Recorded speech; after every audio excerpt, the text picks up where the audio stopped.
యేసుక్రీస్తు నామములో మీ అందరికీ వందనములు.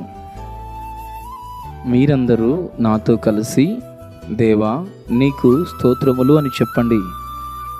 ఈరోజు 10 స్తుతులు.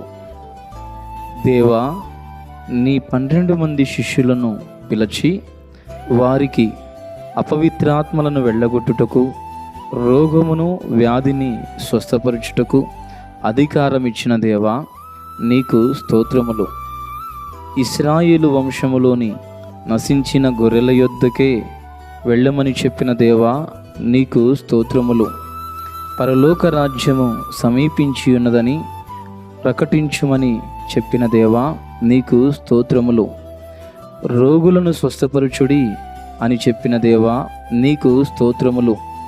పనివాడు తన ఆహారమునకు పాత్రుడు అని చెప్పిన దేవా నీకు స్తోత్రములు. యోగ్యమైన దానిని విచారణ చేయుమని చెప్పిన దేవా నీకు స్తోత్రములు. ప్రతి ఇంటికి శుభమని పలుకుమనిన దేవా నీకు స్తోత్రములు. ఇల్లు యోగ్యమైనదైతే దాని మీదికి సమాధానము వచ్చును అని చెప్పిన దేవా నీకు స్తోత్రములు.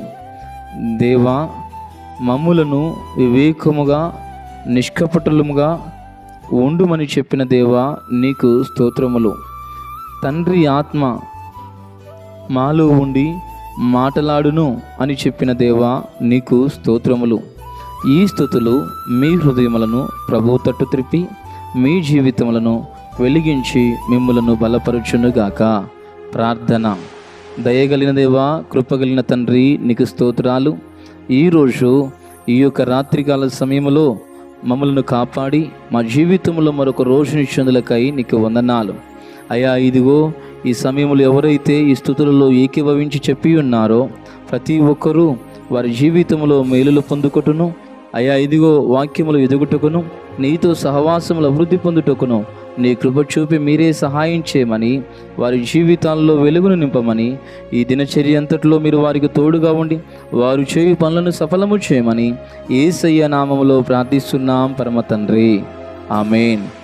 God bless you all. దేవుని దీవించును గాక.